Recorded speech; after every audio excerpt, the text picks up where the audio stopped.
Good afternoon. Thanks for joining me for midday prayer. Midday prayer is a time of confession. It's a time in which we are honest with God about where we are in relationship to Him as well as to others. Before we get into our time of confession, a couple quick reminders. The first is you're going to want to follow along using the Woven Together prayer guide. This is a prayer guide that we have created and have been utilizing during this time of quarantine. We are on edition 5 of the prayer guide, and you can access the guide at the link which is provided in the description of the YouTube video. Also, you're going to want a journal or notebook of some kind so that you can write down your meditations. I want to read for us 2 verses from Psalm 26 to set the stage for our confession. I'm reading from Psalm 26 because this was the psalm that was provided in morning prayer earlier today.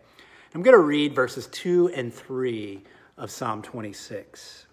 David the psalmist writes this: "Prove me, O Lord, and try me. Test my heart and my mind. For your steadfast love is before my eyes, and I walk in your faithfulness." We're going to take time now to just be silent before God, to pray to Him, to confess our sin to Him. There are 2 prompts that are included in this section of the prayer guide. The first is to confess how we are failing to love and trust God today. The second prompt is to confess how we are failing to love and think of others today. As we go into this time, I encourage you to think about your confession, to meditate, especially in light of the 2 verses that I just read for us from Psalm 26. This is a good time to grab your notebook or journal so that you can write down your prayer of confession, so that you can write down your meditations. Let's begin by taking time to confess how we are failing to love and trust God today.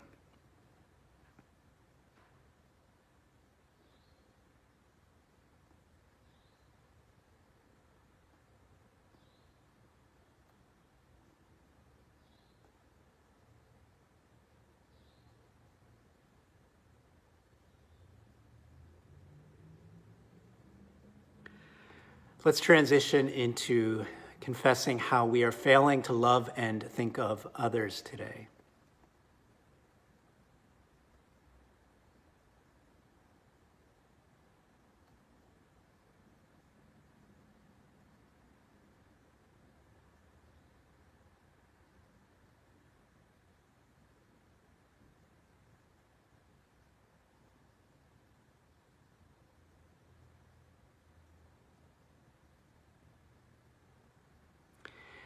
David says, "Prove me, O Lord, and try me. Test my heart and my mind." This is basically what we do in confession. We ask God to prove us, to try us, to test our hearts and our minds so that He might help us to evaluate and to see what is there. And as I did some of that just now, what struck me, especially from these 2 verses, was verse 3, where David writes, "For your steadfast love is before my eyes, and I walk in your faithfulness." I realize that today I am failing to love and trust God's steadfast love for me. I'm doubting it. I'm not secure in it. And unfortunately, this is oftentimes the case. And because of that, I inevitably find myself doing things relating to God in such ways in which I'm trying to earn His steadfast love. I'm trying to gain it. I'm trying to tap into it or access it by being good enough, by proving myself to God. And also, along those lines, similarly, it affects how I relate to others. Inevitably, when I am insecure about God's steadfast love for me, when I'm doubting it, I manipulate others. I use others. I try to get others to love me, to make me feel better about myself, because I'm not rooted and confident in God's eternal, steadfast love for me. And I can't help but to be drawn to the order in which David writes these things. Again, he says, "For your steadfast love is before my eyes, and I walk in your faithfulness." He doesn't first say, "I walk in your faithfulness, and your steadfast love is before my eyes." He begins with the reminder of God's steadfast love. God's steadfast love changes everything for us. It changes the way that we relate to him and the way that we relate to others. And so my hope and prayer for myself today is that I would be more secure in God's steadfast love the remainder of the day.